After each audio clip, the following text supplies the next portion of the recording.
Welcome to Let's Grab a Cup podcast. This is where we talk about leadership, authenticity, resiliency. We provide a place to hold space for one another. I'm your host, Adam Sturgeon. So why don't you grab a cup of coffee or tea or whatever suits you at this moment. Let's dive in. That's right. All right. Good morning, good afternoon, good evening, whatever time it is you're listening to this. I am Adam Sturgeon and I'm your host. This is a Let's Grab a Cup podcast. Today I'm sitting down with my friend, Ryan Carrol. He has had 24.7 years with the California Highway Patrol. He just retired recently, and he spent time working in Central LA, South LA for almost 20 years, and even in auto theft. And now he's retired with his wife, 2 kids, and his 3 dogs, and he's enjoying life, right? As much as I can. So how you doing tonight? Not bad. I appreciate you coming over. So for those of you listening or watching, so Ryan and I, we met in Southern California through basically probably we ran into each other in booking at the jail. Yeah.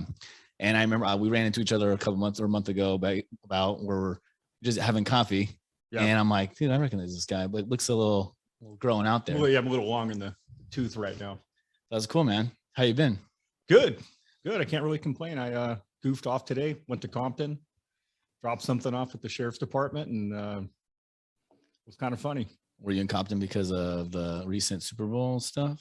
No, I went to Compton to actually drop somebody contacted me on Facebook because I make license plate signs. Okay. And he hit me up about it. If I had any like blue and yellow plates, because you can have them reissued to your car depending on what year it is. All right. As long as it doesn't come back. So he hit me up and we had friends in common. So I just went to drop the plate off today, and it was way harder than I thought it was going to be. You said blue and yellow, so kind of Super Bowl related. Yeah, kind of. Yeah, it looks like more like a Rams plate. But yeah, it was kind of blue and yellow plate. That's cool. So you told me earlier that you grew up in Sacramento. I did. I grew up in Sacramento. I was born in Sacramento, like the downtown part, and then back in 1984, we moved to this really small town called Elk Grove. That ended up being the fastest growing town, I think, in the United States for a while. And then in 1997, I moved down here to Southern California. So, okay. How old were you when you moved down here now? 26. Okay. So your whole younger life was in Sacramento. Yeah, my whole life was in Sacramento until I moved here. How'd you end up down here?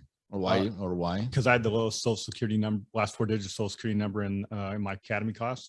Okay. So it was after you got hired on? Yeah. And then you ended up down here? Yeah. The way the Highway Patrol does it, and I'll say the Highway Patrol because I don't work for them anymore.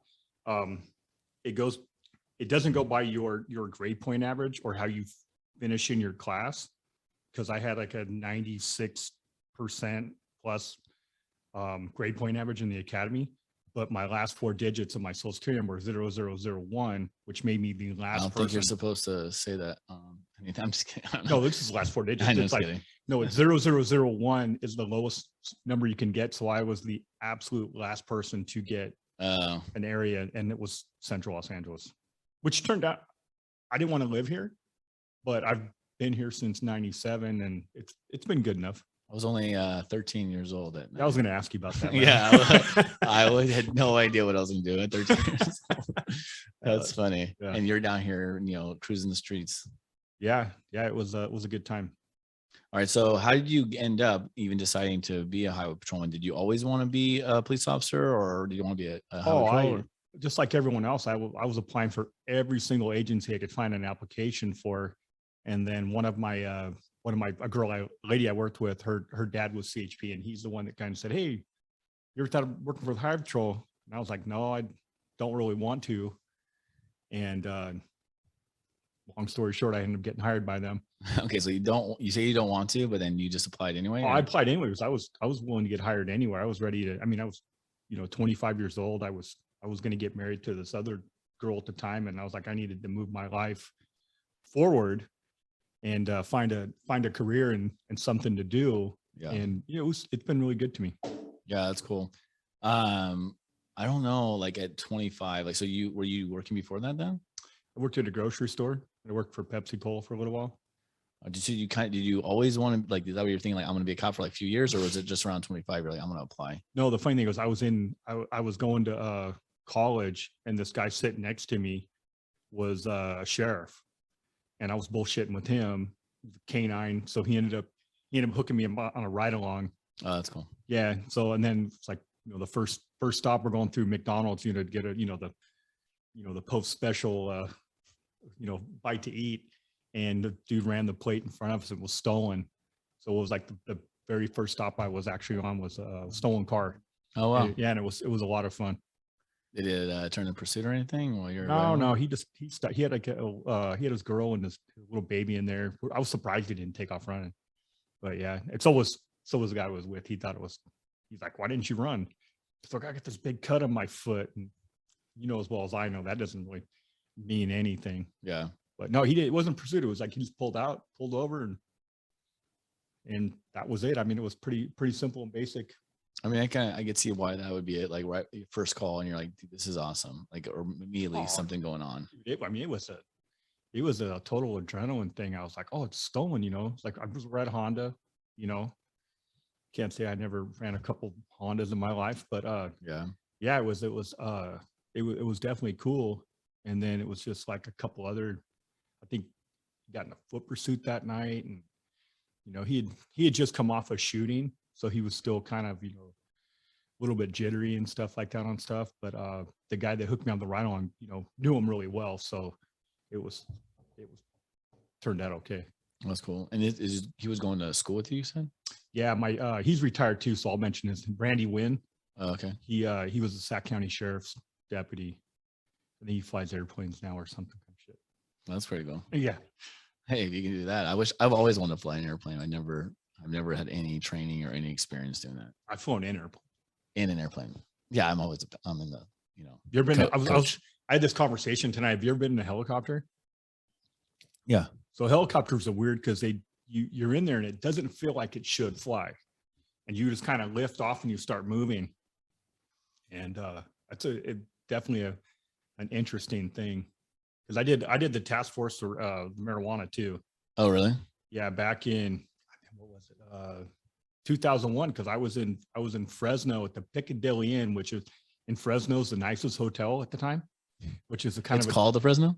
No, it's called the Piccadilly Inn. It's the Piccadilly Inn in Fresno. In Fresno, yes. Okay. And so I remember that's where I was on this task force when 9/11 happened, where they knocked the buildings down. And I'll never forget my partner, my roommate, was like banging on the doors. Hey, get the fuck out of here, So I go out and he's like, look at this shit. And so then we watched a few minutes later and we were grounded that day. We ended up getting ready. We ended up being able to go out because they were only letting basically military and law enforcement fly that day. Oh, wow. And I want to say it was like a solid week. I thought everything was grounded, but you were still able to go out? We were able to go because it was a rental helicopter company.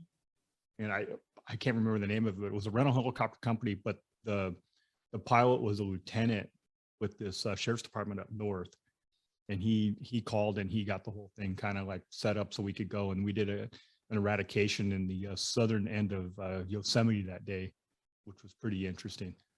Oh, we got to get into that too. That sounds pretty cool. So I kind of want to ask, okay, so Yosemite, I'm guessing that are they growing? Do you have a grow in there somewhere, like hidden? Yeah, they would have like all these hidden grows and stuff. And it was actually a small grow, but it was strange because you're hanging under like this 100-foot cable under the helicopter on like a full harness, and they give you a skateboard helmet and a knife. This knife you're not supposed to use unless you need to cut the rope to let yourself go. But I'll never forget, I was probably about 150 feet in the air, 200 feet in the air.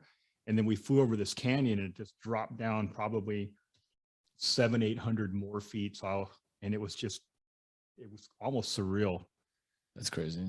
So how big was this grow? It was probably 100 plants. They put me in by myself, so it wasn't that big of a deal. Are there a lot of people like hidden back there, like growing? Dude, they grow that all over. Really?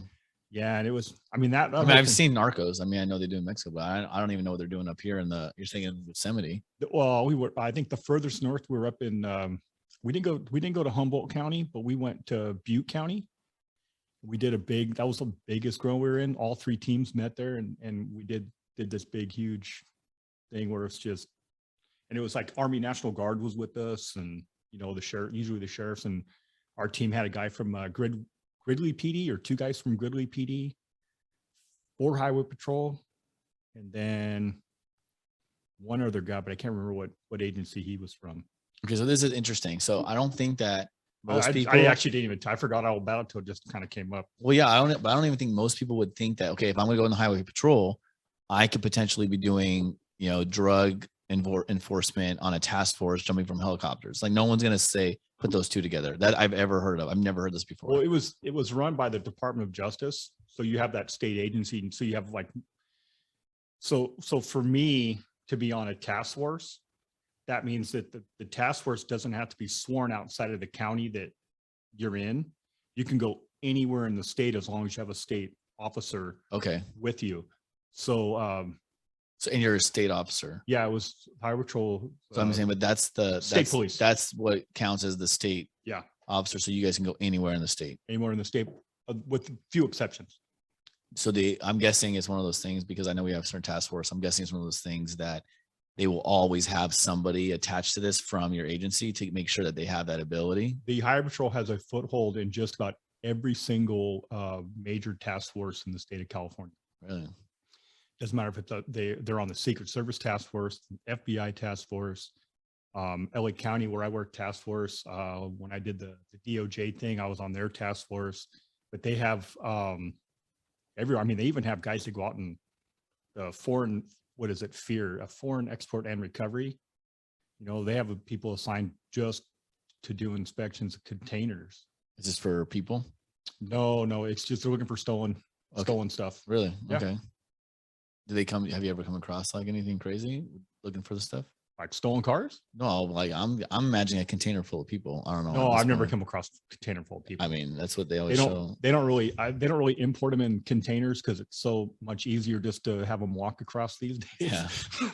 Yeah. Or put them in trunks of cars. But no, I think when they put them in containers, mostly it's to drive them across. Okay. But I know guys down at the border checkpoint that they've had whole containers full of people. That's crazy. They put them in front of a big X-ray machine, and there they are. It's kind of interesting. Okay, so let's back up a little bit. So you start when you're 25. You get shipped down to LA County. You don't want to go to LA County, but you're like, okay, I'm going. I have the lowest numbers or whatever my numbers are. Yeah.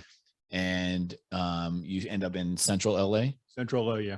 All right. So what do you do when you're in Central LA? What does that mean for a highway patrol for you? Central LA is downtown Los Angeles. It's it goes all the way up into Hollywood. It goes as far east as the East LA. Sorry, I meant to mention this earlier, but we had to mention that you're wearing my daughter's headphones, and for anyone watching, they're teal green. Sorry, I only have one set of black, and you pulled a short straw today. That's okay, because you know what? They'll never be the same. I'll probably have to buy her because my head's so giant. That's funny. Okay, sorry, continue. So Central LA. Central LA is the downtown area. It's the East LA interchange. It's the 4-level freeway. It goes up into Hollywood, up by Universal Studio. It goes down through South Central to where it turns into South LA, right around near the 105. So, but there's not one surface beat at Central Los Angeles. So they're all freeways. I think it's 67 geographical miles of freeways, and that's, really? Yeah, and it's really not that big of an area compared to the other ones. I mean, I know there's a million freeways because it takes me like 6 freeways to go to one place, but I mean, it's really funny when you're driving downtown and you've worked there a long time, and you're like in my case, my wife was telling me I was going the wrong way, and I was like, no, I'm not going the wrong way. I might not be going your way, but I'm not going the wrong way. I know how to get where I'm going. Yeah. That's funny. Yeah. All right. So you work the freeways? I worked the freeways for 2 years, 3 months, and then I moved down to South LA, almost for like the like bragging rights, because my original goal was to work South LA, Stockton, Oakland, and then finish up in South Sacramento and South Lake Tahoe. So I could really just kind of go into like more of a nature type thing. But I wanted to work all the busiest areas, but I ended up just kind of staying in South LA. Okay, so when you're working in LA, South LA, Central LA, are you like, I'm going to ask this question. If you get pulled over by Chippy, I'm calling you Chippy.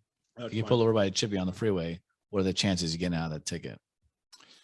I don't know, tickets are a dime a dozen. They're pretty easy. If someone came up with a pretty funny excuse of why they were doing something, they always kind of got a pass. But otherwise, it's you're done. It's what you if I get paid, you gotta, when you gotta, everyone says, oh, there's a quota, It's like, well, there's there's definitely not a quota. Yeah, because quotas are illegal. Because they're illegal, but there definitely is an expected amount of work to do. And if, you come in and you've been working out there a 12-hour shift, 8-hour shift, or 10-hour shift, whatever, and you come in with no activity, it's like, what the hell did you do? Right. How did you earn, the people are paying you to work. So it's like, well, what did you do? Well, it's funny because it's like, you never want to be that guy that gets pulled over. I mean, I still get nervous when I see a CHP guy behind me. I'm like, come on, You should. please yeah. don't pull me over. I don't want to deal with this right now. But I mean, there's always those times where you're on the freeway and you see somebody doing some stupid shit going up the freeway and you're like, can this guy get pulled over? Like, I have no power. I'm in my plane car or whatever, or a regular car, but I'm like, can someone please get this guy? Like, this is ridiculous. So, I mean, obviously you're there for a reason. We need to have guys out there, but everyone people is stupid shit in their cars. Yeah. And it's just flat out, just stupid things. And they hide a lot of stuff in their cars that they don't want anybody to find, which I'm sure you've come across some really interesting stuff doing vehicle searches. Yeah, absolutely. And you're like, this a penis pump? I mean, what is this? You know what I mean?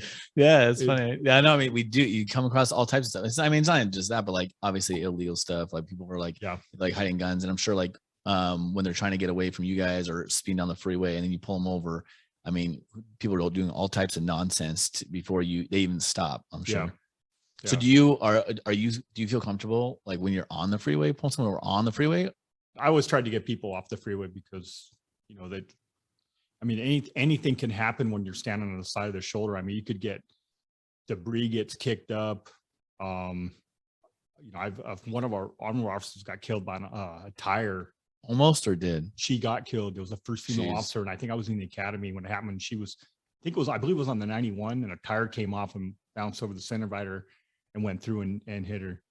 That's insane. Yeah, and the freeway is not one of the freakiest things I've ever seen is I went to this call and this dude had a gash across his face, and it was an old lawnmower blade that had probably been ran over thousands and thousands of times, and it for some reason just went airborne, went right through the windshield and oh my goodness, hit him right in the forehead. And I mean, I was just like, what the, you're thinking someone threw it out the window. Yeah, but it wasn't. It was like, it probably just was airborne because there was so much I mean, it was there. You could see it had been run over so many times. Did he survive that? I think so. Yeah. I can't remember. Oh, wasn't my call. I just showing up to see the. I just remember anytime I've been on the freeway, like on duty on the freeway, I'm always like, nope. Like I have no interest in getting out and pulling someone over on the freeway. Because I mean, obviously we don't train that way. I'm sure you guys train it, but do they train you to do the freeway stops, or they train you to pull them off? They train you to the freeway stops, and like our motors, I don't know what they always stop on the freeway, or a lot of them.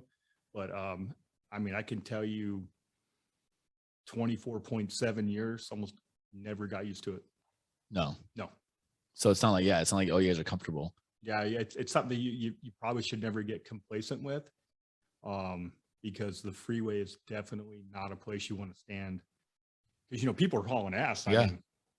I mean, I've had people go by me at, within a couple feet at 90 miles an hour, and you hear them rev their engine up to go fast because they know you're not going to jump in and catch them. Right. Yeah. So I never once felt really comfortable stopping anybody on the freeway. It was always just kind of like, or stopping to help somebody, or, you go to a crash, and yeah, never felt comfortable doing it. That's crazy. Yeah, there was a guy, my car did something. I don't know if it was a tire. I can't remember. And one of your guys came and stopped behind me. I'm like, oh, he's, obviously he wanted to verify it was my car and stuff, but immediately got me help. Like, I mean, I know you guys do that. It's not just like pulling people over. Like, he got me help. Sure, play with a badge sometimes. Yeah, in minutes. It was helpful. I was like, oh, I was actually like happy he stopped, because otherwise I'd have been there for a lot longer. Yeah, it's an interesting feeling getting out of a car on the freeway, especially when you just come across the car just blocking a lane, and you're like, oh shit, what do I? Usually when I was the passenger in the car, it would be like a younger guy, and they wouldn't know what to do, because Me, I just haul ass, turn around and come back and start put on the radio call and see who's in the area, and we stop traffic. But I've had people just like, oh, there's a car here in the number 3 lane. I'm gonna stop behind it and get out. What the hell Oh are you yeah. talking about? Yeah, I've seen some crazy stuff driving up the freeways. And I remember this one time, I mean, it's not even on duty, it's just driving off duty. And this lady, she gets in a TC, I guess she got in a TC on the other side going southbound, and she had run from it. And so I see like there's, like chippies up there, stop this car or whatever. I didn't know what's going on. But right in front of me, this tow truck slams its brakes, and there's other people are waving. I slam my brakes. Luckily, I'm far enough up behind him, I don't crash. I get out, and he had hit this lady who had ran from that TC, hopped the median, jumped over into northbound lanes, done. And I'm like, and that guy was, you could tell he was just like blank stare, and then your guys came over and like, oh, she just ran from RTC. And I'm like, what's going on, man? Like, this is crazy. I mean, I don't know. I mean, I don't know how many people that have shot people, but they're never the same. No. And I probably know, I think I have 4 old trainees that have been in shootings, and they're still kind of like, not skittish, but just kind of like, they have to have that look. Yeah. And then a couple of old partners and stuff like that. You're never the same, but I can, like a car. I mean, you're not expecting that person to run and jump in front of you. Well, I mean, they're not even, they're just driving up the freeway. They're not even like, it's not like us, we're at work and we're like kind of expecting something's going to happen sometime during the day, right? They're just driving, and then this happens. Because most people are looking at their hood ornament when they drive their cars. That's why they rear end people. Yeah. But yeah, it's I couldn't imagine, all of a sudden, this ped just appears in front of you, and it's like smack. And then it's like, you carry that along with you forever. Yeah. I had this fatal crash up on the 405, and the lady was she was cut in half, basically about chest high. And I had to call and talk to one of the witnesses, and the witness was kind of funny. He goes, I stopped to see what I could do. And he was like, I'm not gonna lie to you, I had to drink myself to sleep last night. And all I could really say was like, welcome to the club, because and I said, it'll get better. You'll forget it, but it'll be there for a while on you. Yeah. And the guy was a really nice guy, and he probably every now and then still pops into his head. Oh yeah, I think it's popping in your head all the time. Yeah. That's crazy. All right, so you're in Central LA, you're working the freeways, and you get down to South LA, and this is like a busy area. South LA is one of the busiest areas, yes. And you were kind of telling me the other day that this is known for like, if you work South LA for like, let's expect, like, I'm gonna say like the life of a CHP officer in South LA. Like, how long would you expect them to work there? It's one of those things, you either stay there forever, or you're a short timer and you just kind of, longest, like usually like that 5-6 year where you get tired of the commute. Yeah. And then you want to go move somewhere like in Inland Empire or whatever. Where me, I just, I never got tired, because I ended up living 13 miles away from my office. So it wasn't that bad. Yeah. I mean, that's not a bad drive. No, not at all. Not at all. So you really enjoyed working down here? I did. Yeah. I enjoyed South LA especially. Yeah.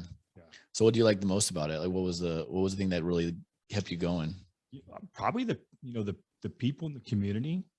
They're happy to see you, and you might just be sitting there watching a stop sign, but maybe 2 weeks before that a kid got hit there, so now that's why you're sitting there, and then you get to know all the neighbors, the people in the churches and stuff like that. And I've been invited to Thanksgiving dinners before because they see me, hey, come on in.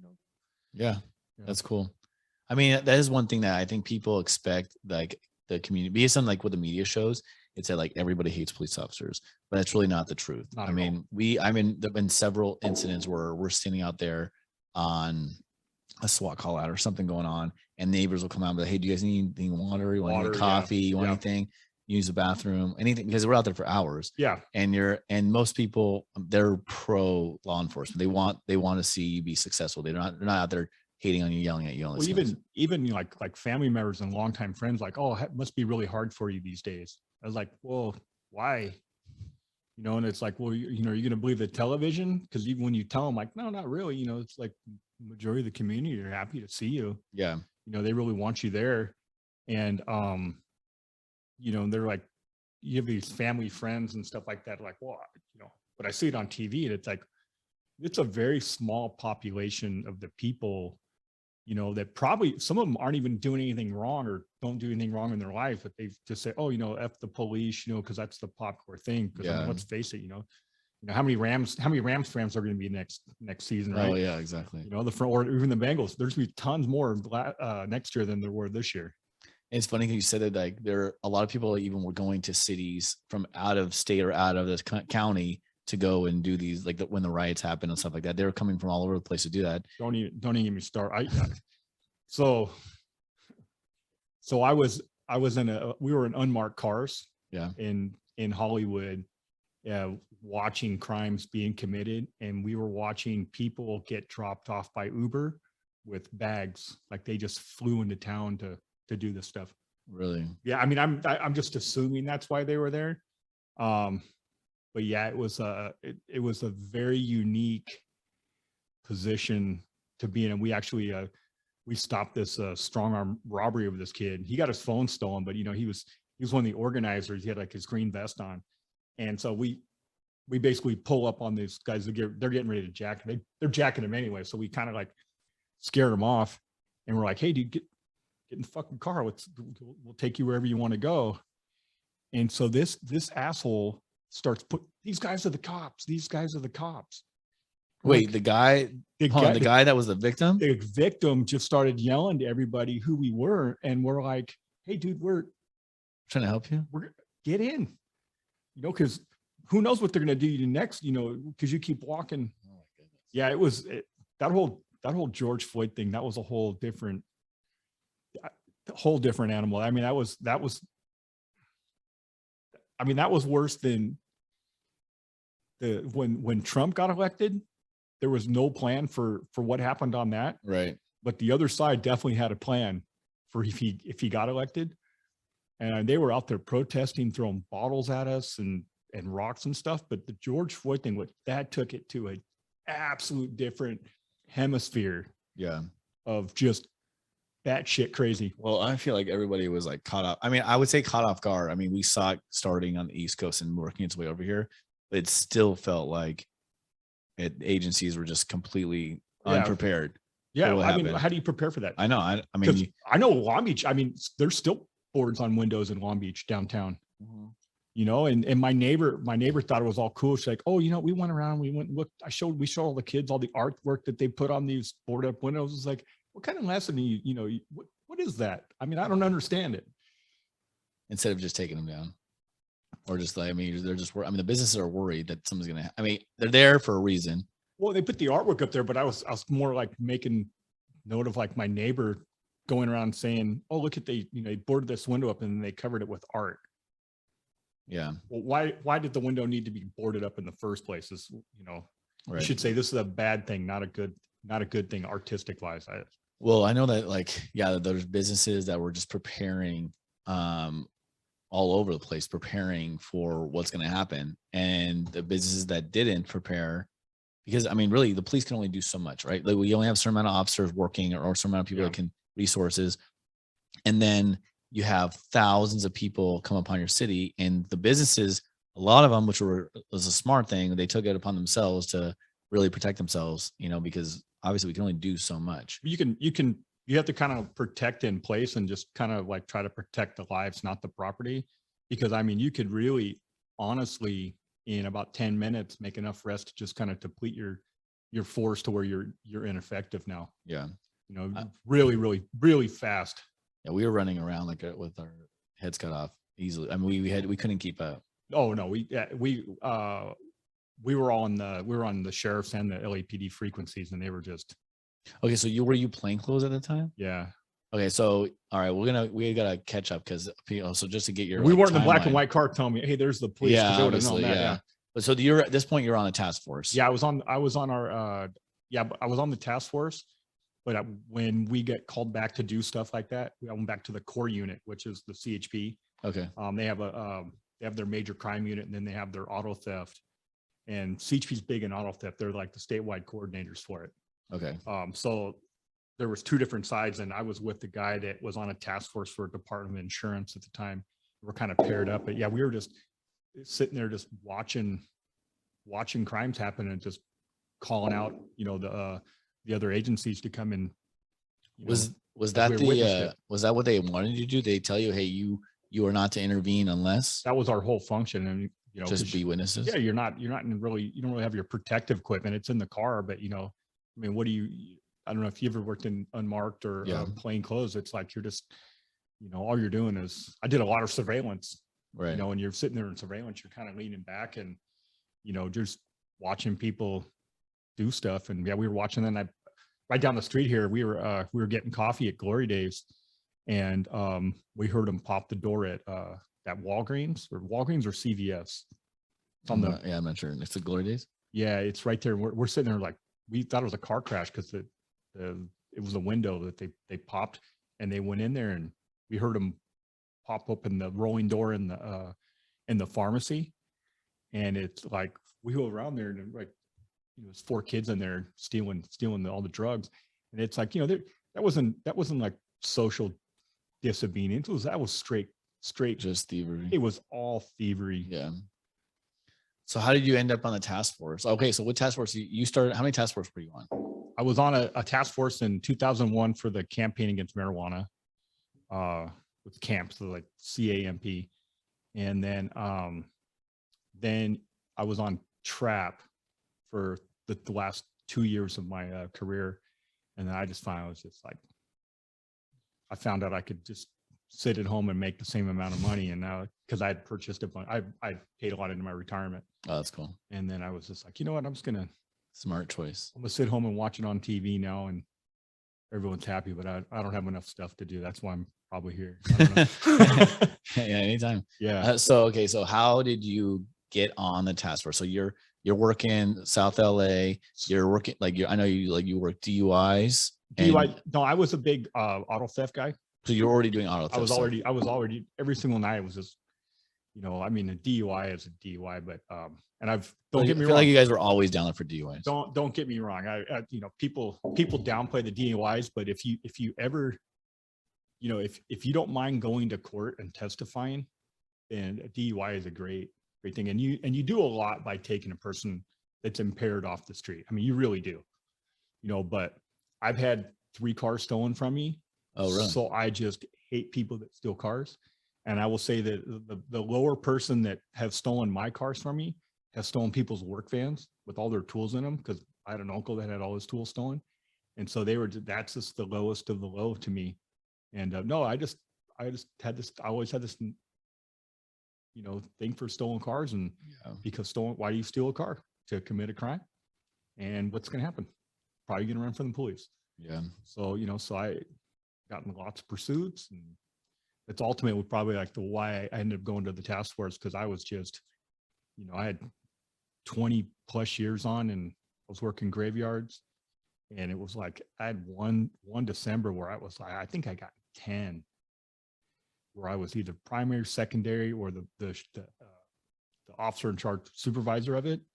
And I was just like, describe for people what that means. Primary, secondary. I mean, most people here listening are probably law enforcement. So primary is the first car behind the car you're chasing, and usually they're the ones that initiate the pursuit, or they're the ones that took it over from another area, because we're real good about passing it off from one area to another agency.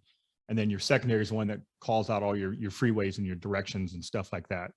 And then with us, we have usually your third car there is a supervisor. And then sometimes cars will follow that for various reasons. They'll trail, in case there's a foot pursuit or something. But yeah, I got a whole bunch of them, and I was just like, you know what, something's gonna go bad. And he is going pretty fast. I mean, what's the fastest you went on freeway? Yeah. Like, well, I mean, chasing somebody. Yeah. 140. Yeah. Yeah. I had a car with no light rack, a little light bar, and we were about 140. Wow. Crown Victoria, low bid. Is it shaking while you're driving? That car wasn't that bad. It really wasn't that bad. But at some point, I looked at my partner, and I was like, "Hey, I'm gonna slow down. We ended up catching them because we got already at the license plates. We had units at the house already. All But right. yeah, we just slowed down, and I asked him, "Where do you think that thing was going?" He goes, "I bet you that thing was going 160." That's crazy. Yeah, And the thing, while you're in it, you're just in it. And then when you realize, when your mind catches up to what you're actually doing, Yeah. and you see the speedometer, and you're like, what is going on with why? Like almost like why? well, we chased a motorcycle around Carson and Long Beach for about 20 minutes one night, and I had this partner had about 2.5 years on, was riding with me. And I told him, I was like, "Hey, you know the difference between me and you today?" He was what? I go, "I'm gonna go home and go sleep like a baby, and you're gonna be, you're gonna be up." He's like, "No, no, no, I won't, I won't, I won't." But it was still, it was fun. And I've told my wife, for it's like, if I could go jump in my car and get one right now, I would do it. Yeah. All in a heartbeat. Yeah. I mean, it's fun. I mean, there really is nothing like it.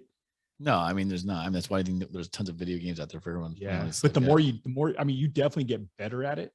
Because I know my last pursuit was a lot better than my first one. I think the first one, the guy got away, but he had a faster car. I just remember on training. I remember on training this guy. I was with this one of my friends now, but I had him for one day as a training officer, and this car takes off. Just I don't even know if it's stolen or anything. Just takes off, right? And I'm in the fast lane of whatever street I'm on, and I'm like, I can't get around the car in front of me, and he's yelling, he's like, "You're the fucking police, dude! Go!" And I'm like, "Oh, it's like you don't even know. You know, Yeah. oh, I can go around people." Like, "Oh yeah." And then he's like, "That guy got you. He smoked me. Gone. Oh, Freeway gone." Yeah. He's gone. She's like, "It's like a Corvette or something." I'm like, he's gone.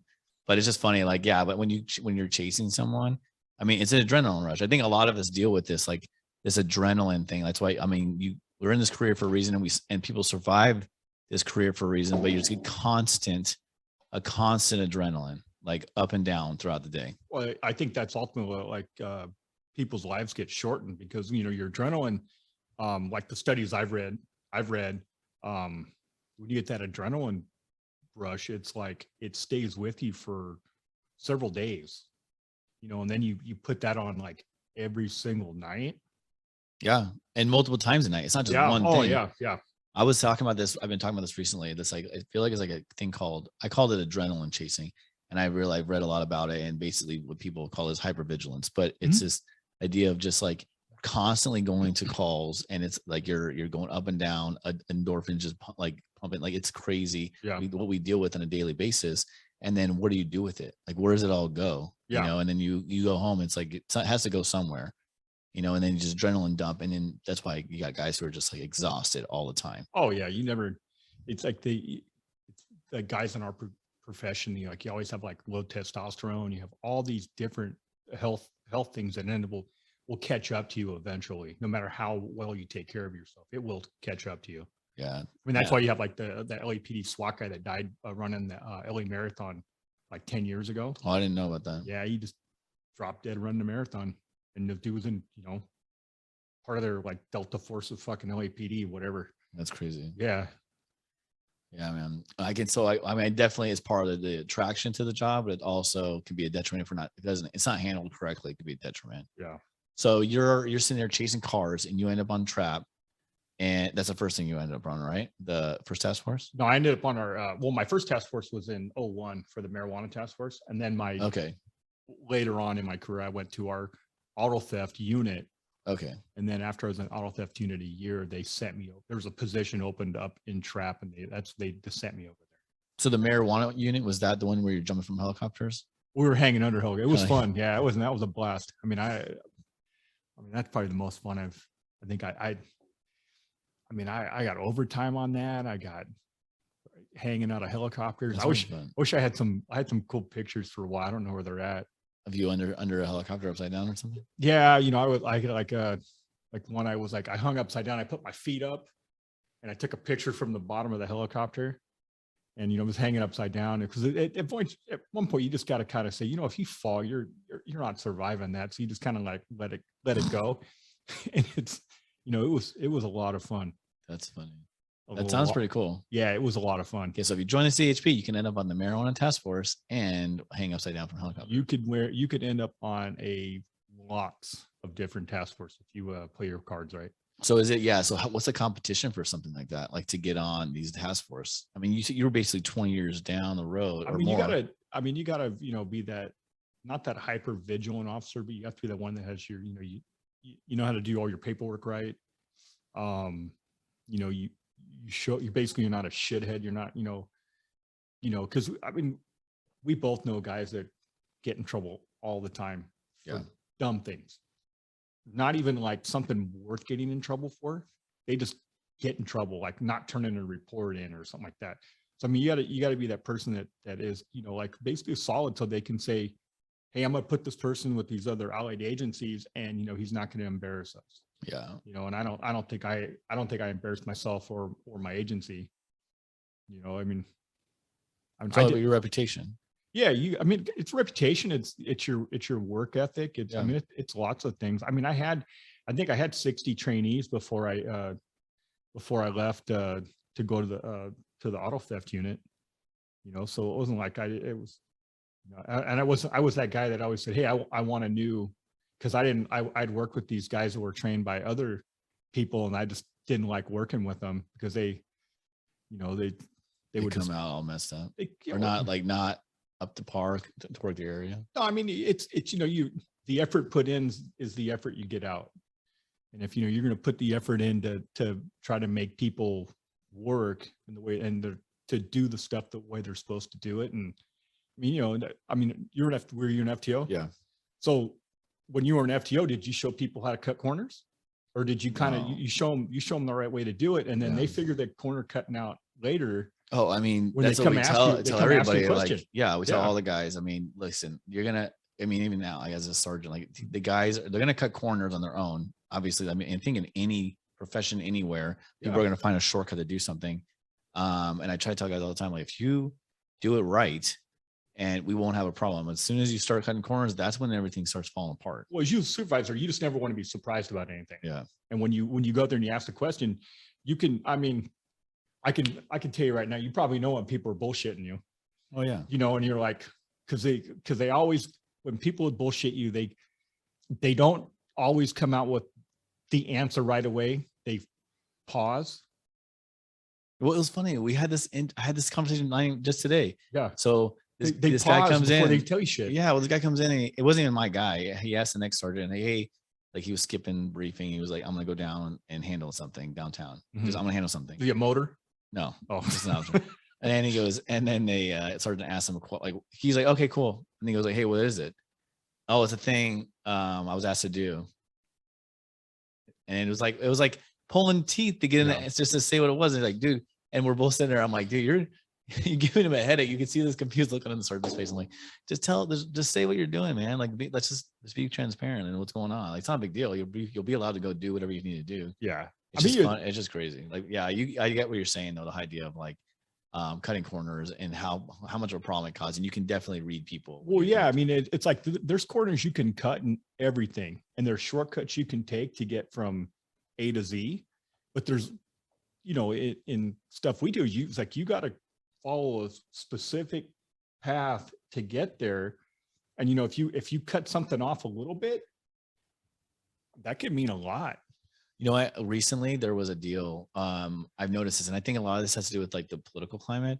So I think that because when officers are doing their job, like doing proactive police work, and they're taking someone to jail for whatever reason it is, stolen car, gun, whatever, and then that guy is out the next day, they realize, like, they start thinking like, okay, what is my effort showing me? And they start slowly and surely they start doing, they're like, well, why am I going to put out extra effort if they're not seeing repercussions at the back end? Like, there's no reason for me to go out and do proactive police work if nothing's going to happen to these people, and I'm putting my life in danger and my job in danger. And then there's incidents where you get a call for service for whatever it is. Let's say domestic violence. And it's just, I'm making this part up. So this is domestic violence. We know that there's absolutes that you have to do in domestic violence. You have to take enforcement. You have to take a report. You take someone to jail if someone's there. Like, there's things you have to do. I believe it's the only thing you actually have to book for. We have a few things, but it's maybe in California. In California laws, that's the only thing you actually have to book for. And so we have guys. I'm not saying this exact incident, but you have people who go out there and go, well, I'm gonna let's say cut a corner here, and that corner could cause not only someone their life, but your job. I mean, that's just because you're getting lazy because these one thing leads to another. And so I'm trying to tell guys like, look, handle your business the first time in the right way. So you don't have to deal with the back end of like the fallout of what could potentially happen. Yeah. I mean, and it's so easy to do it. Like I would tell people, it's so easy just to do it the right way. Yeah. You know, and when I was training people, like, that's what I always say. It's like, it's so easy to do it this way, because I would sit and watch people try to like not take a report, and they were working harder.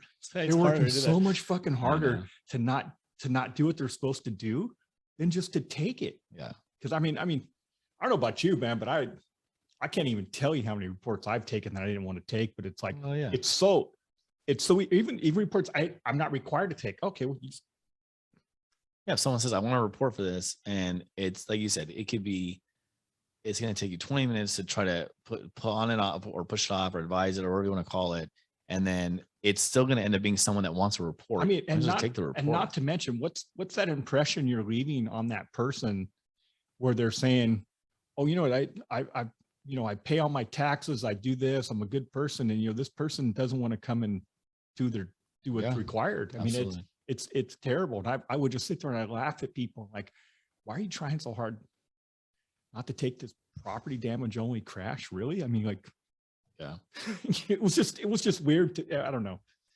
It's kind of weird. So it's like your reputation, you're the guy that's handling business, you're the guy that's doing all the training. How long were you in FTO for?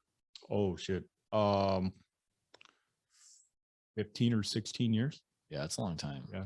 I only did a couple years before I promoted, and even that it was wearing on me, just dealing with like, I feel like the mental, like I think I had higher expectations. I don't even think I would be okay with myself on training. When I was on training, I think about myself on training, I'm like, that was terrible. But like I had high expectations for the guys that came out of the academy. I had one good FTO, which kind of like said, well, I had two because they were partners, but they kind of like traded off because one would be off. And then so I had two really good FTOs, but the rest of them were kind of like, so I never wanted to do that to anybody. Yeah. And my only thing was we had 4 phases. I don't know how you guys do it. We have 4 phases. Yeah. I just wouldn't do the first phase because I was always a swing shift guy, mostly a graveyard guy. Okay. So you don't want that person fresh out of the academy. They wouldn't put them on graveyards anyway. Really? No. Oh, they mix it up they just mix it up. It depends on how many TOs they have. And then, sometimes you will, because you get that call from the academy saying, oh, this guy's, scored away, or he's got prior experience or whatever. I mean, he's from the area. Yeah. And I think phase 3 and phase 4, you're able to do a little more anyway. Oh, big time. Yeah. So that's kind of good. And then you can keep on pushing and like get them more experience on doing auto theft stuff or enforcement action versus just the basic stuff. I found that if I could just get through a phase where I could teach the person how to put their position out inside of an alley, I would think that was like, for me, that was like, okay, well, you're in this alley, so how are you going to put this out if you need help? And a lot of people don't think, they're not thinking that way because you don't know the address. Right. You might know the block number, but you don't know the address. So it's like, you got to give 2 reference points and you got to give the right direction. Right. And, when you get that adrenaline pump, it's like, I mean, even I've like, shit, I had 20 years on, and I was officer in charge one night, and all units were tied up. And so I went to this call of this pet on the freeway. Well, it wasn't a pet on the freeway. It was somebody that had done a burglary, and they pushed the safe out of the back of the car to try to open it. And they were putting the safe back in. They were actually trying to pry the safe open on the side of the shoulder. Really? Oh, dude. And I couldn't even figure out when the car it's turned into a pursuit, but I'm putting it out, but and I've been in, I don't even know how many pursuits, even with our, like the old system and the new system of the radio cars. I was hitting the button. I got my lights to work, but I couldn't get my siren on because the way these individuals got back in the car, I thought they were coming out with guns. Really? Yeah. And I'll never forget, I threw my car in reverse and I backed up about 40, 50 feet. And because they were not in a hurry to get in their automobile, the doors were open One kid walked all the way around the front of the car and just leaned in the car, didn't get in it right away. And I was like, oh shit, it's happening right now. Jeez. Yeah. And it was, but I mean, even It reminds me about videos, all the videos we see, like the guys on the freeway when they just grab the guns out of the car and start. Yeah. shooting. I mean, it was like, that was, I mean, and I had a bunch of time on. I was definitely not a rookie. I was pretty experienced when that happened. And that kind of gave me a little bit of a wake up call too. Like, hey, you know what? You thought I was going to be some fucking soccer mom in her BMW X3 with a flat tire, but no, it was these, you know, I think there ended up being 4 guys in the car. And yeah, it was definitely an eye opening. And you know, I mean, then not to mention your whole shift's tied up. Oh yeah. So who's coming to, you know, no one's coming to help you, you know, right away. I mean, LAPD always shows up really quick, especially if they're not taking reports, but you know, they're good. They're good, really good about that. Actually, every agency's good when you call them for like CHP calls. They usually have no problem have somebody come out and help you out because they know that, you know, we don't run that deep all the time. Yeah. I mean, that call alone just tells you why you shouldn't drop your guard, like going to any type of call. I mean, even like a stranded motorist, like you said, or whatever. With that, and I was a solo unit that night, and the CHP policy is it's between 12 a.m. and 5 a.m. You're supposed to have a 2-man cars. Oh, really? Yeah, but when you're, you know, if you're odd that night, and but you're a senior officer in charge. That was OIC, so basically a supervisor, right. Shift supervisor, and you know they'll do that to senior people sometimes. They don't have somebody working, and yeah, so I was solo by myself. You know, all my units were tied up with the guy that was all upset. He dove out of the side of an Uber car, you know, going like 50 miles an hour on the freeway, and so you know they're trying to mop this shit up, and I get in this little mini pursuit. Everyone's laughing at me because I got in a lot of pursuits. Were you off your game or you were on your game? Oh, that was all my game. I was always on my game, but I wasn't on my game with the siren, that's for sure, because that didn't shake me up. It just kind of like said, oh, you know what? You know, you're driving north on the freeway and you see the car on the southbound side with their flashers on, and you think, oh, it's just, you know, soccer mom, you know, and it wasn't. Yeah, that's crazy. Yeah, it was. Did you get the safe back? Oh yeah, we got the safe back, and it was funny because it was the guy that I had my buddies did a search warrant to pop the safe open, and it was kind of like when Geraldo Rivera popped that safe open from the Titanic, thinking that you know, somebody was going to be, who was the old Teamster guy. They thought they were going to find all this stuff, and it was completely empty. It was totally empty. There was a safe, and then there was like a little personal safe inside of it, and they were both. My buddy was like, yeah, the only thing was in was like the manual on how to open the safe. How to open the safe. How to change a combination was all those in there. That's funny. Yeah. Oh my goodness. All right. So this is before your task force or after task force? That was before. All right. And so how many years you saying you were on the task force? You did marijuana for a couple of years and then you ended up on trap? I did marijuana task. It was just a summer long task force. Oh, okay. But that was in 01. And then I was in the auto theft unit for a year. I think that was 2019, and then 20 and 21 I worked for trap. How do you get selected to do trap? Well, what is trap for those of you who don't know what trap is? It's do you remember the acronym? Yeah, task force. All I have is it 2 P's or 1? TRAP? Yeah, what is it? What is it? Task Force Regional Auto Theft Prevention or something like that. They misspelled too. They TFRATP. Yeah, it's funny because I'm not the only one, because I was doing a training class one day, and somebody in my training class, like, you know, like you go to the brief, the roll call training, and we were in there, and someone's like, sir, what's TRAP stand for? And my partner, who's a deputy, was like, and it's their task force, and he couldn't come up with it either. That's funny. Yeah, there's acronyms for everything. It's Task Force for Regional Auto Theft Prevention or something. Yeah, whatever. It's trap.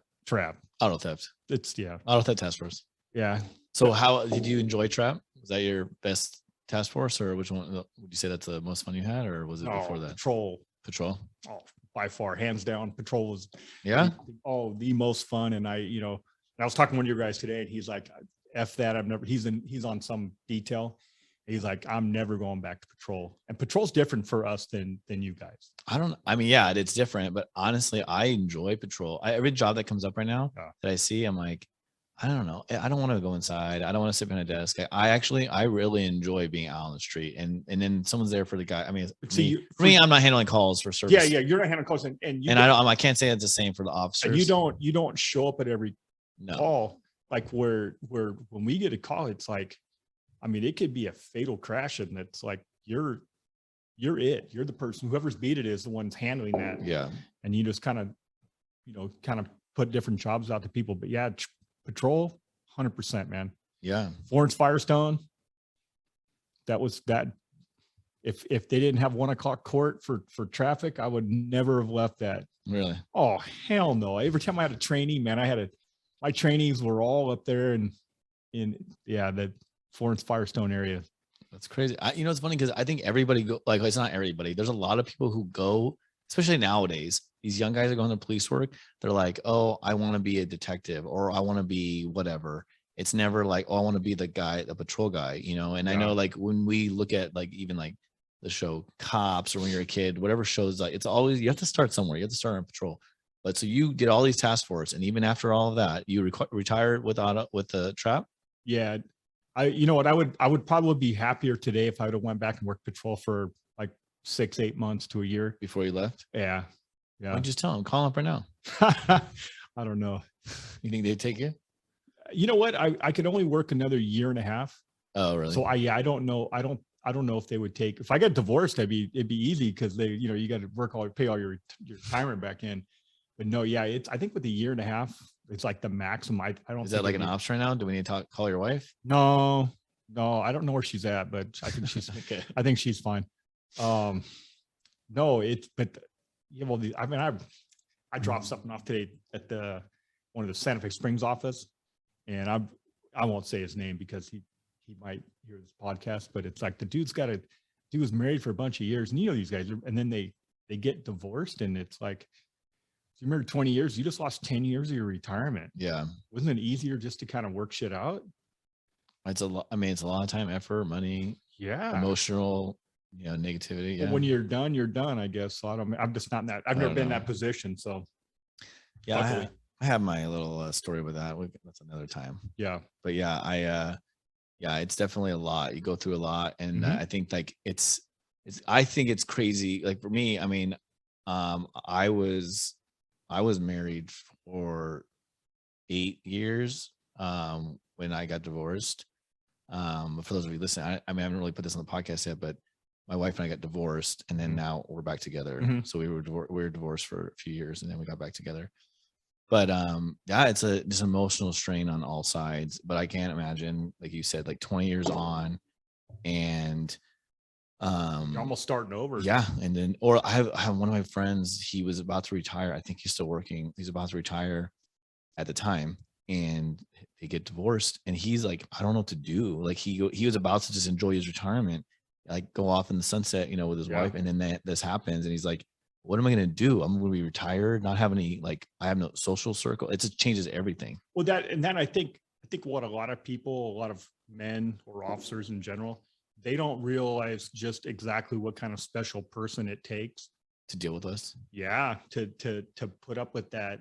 Hey, I'll be home in an hour, and they'll have to expect you home for 3 hours. Right. And even like special children like that too. They think that, oh, I might not see my dad for several hours. Yeah. Yeah. Because I remember when Trump got elected, I didn't come home for 13 days.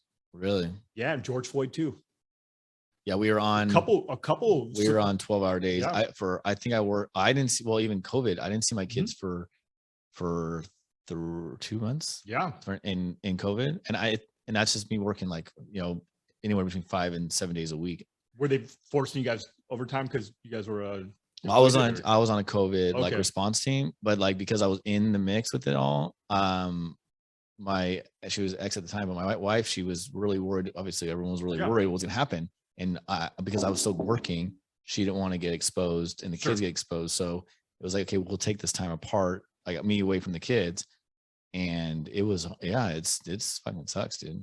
Yeah. I mean, I mean, I think every like civil unrest that I've been to, I've like all of a sudden they just say, hey, your days off are canceled. Yep. And I had this person that's a teacher, and she's like, well, if you don't like your job, why don't you quit? And I was like, you're not even fucking working. You're sitting in Zoom calls with your children. Why don't you fucking quit? You know what I mean? It's like, what? No, I don't. You know, Yeah, we signed up for. We signed up. Yeah, we signed up for this. Yeah. We knew it was. I mean, there's potentially going to be some hard times, and it was. Yeah, it's been. You sign up. You sign up to go out and do stuff and everything, but you don't sign up for somebody to spit on you. No. You know, and that's what a lot of people think. Oh, well, you know what? That's your job. It's like, no, it's not my job to put something in my car that shit their pants. It's not my job to do that. It's, you know, it's their job not to be that person. You know, and it's totally different. But I think a lot of people lose sight of just what kind of special person it takes to be, you know, to marry to someone like us or date. And, you know, I mean, I don't know about you, but I know lots of people that just, you know, had some really bad divorces, and I'm looking at them like, hey, dude, you know what, why, you know, if you like their fault, like the officer person fault, or like it's a mutual thing, or like what? A mutual thing, but it's like, why don't you just deal with this person yelling at you? Not like you're not like their stuff, but it's like I don't know. It's hard for me to say like, oh yeah, just deal with it. Like, I think there's a lot that goes into relationships. I don't want to deal with it. Maybe just ignore it. I know, but even then, like I do think that we have like a certain capacity for like what type of like shit we'll take or whatever it is. Even if you're causing it, even if you're the result of whatever the outcome is, I think that at some point you just can't handle, like you have to, if you're going to be in something that's just going to be a negative driving force, it's almost better to end it. Yeah, mentally, like end it. And maybe it's better to find your own way where you don't have that negative stress put on you, because we do have a lot of negative stuff. I'm not advocating for everyone to get divorced. I'm just saying that there's definitely, of course, not reasons why, and we can't just say like, oh yeah, you should just stick with it. I mean, they always say the whole, it's cheaper to keep. I mean, obviously it's cheaper to stay, but besides the money part, take money out of it. I mean, mental health wise, I mean, there's reasons to get divorced, obviously. Oh, absolutely. Some people are better off that way too. Yeah. But hey, I'm gonna tell you something about retirement. So there's a point where you realize that you don't have to take people's shit anymore. It's not you don't have to like sit there and go, okay, this person's being an asshole and I'm just not going to say anything. Now you can actually say something back. Oh my goodness. So I had to get used to that. That you can speak up. No, or say something back. Just keep my mouth shut. Oh, you now you keep your mouth shut? Well, I would keep my mouth shut when I was working. And then there was a period of time there where I was like, fuck this guy. I'm just going to say whatever I want to say. And then now it's just kind of like, that person tries to kiss that. It takes so much more effort to get angry about something. And, but no, that's probably the best part of retirement. Just not giving a shit anymore. Not really not giving a shit anymore, but just kind of like, you know what, if you want to be an asshole, be an asshole. I'm not even going to deal with you and say anything bad about you. I had a lady at the dog park the other day tell me I was a dog abuser. What? I was pulling on my dog's leash. They were pulling on me. So I was pulling back. She's like, I said hi to her and she's like, oh, you're a dog abuser. I'm leaving. And I was like, well, you're a dog abuser. It's like, your dog's overweight, and antisocial because it tried to bite one of my dogs. And I was like, it's like, really? Come on, just say you don't like me. I don't care. Yeah. It's so I let Karen have it a little bit on that one. That's funny. But no, that's probably the best. That's probably the best part. Yeah. So what's your normal day look like? You just hang around the house, or are you doing like, take the kids to school? Then I work on little projects in the garage and make some signs and. Oh yeah. So what are these signs? Yeah. Are these out of old license plates? I'll send you a picture. Okay. Do you sell them? I have sold several of them. Yes. I mean, can you promote it? You can promote it right now if you want. What do you sell? Do you sell it somewhere? Like, can someone like look you up and buy them? No, not really. I just did Sorry, our microphone's like, it's really echoey in here. I just did not really a good picture.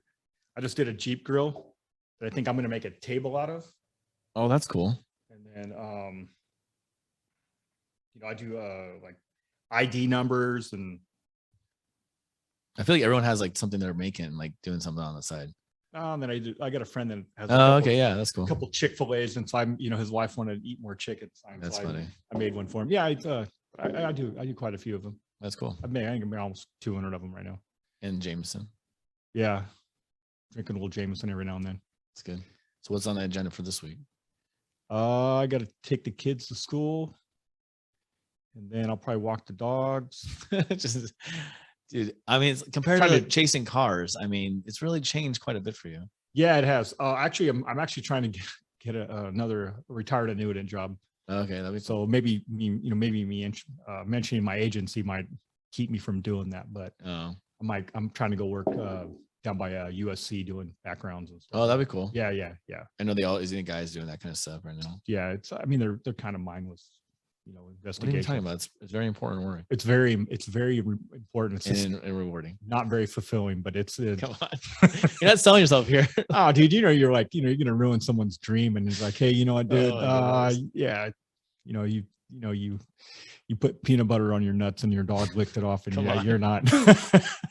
This is going downhill. I don't even know what you're about to say right now. I don't know what you're about to say. I don't want to know. Have you ever talked to a background investigator? Yes.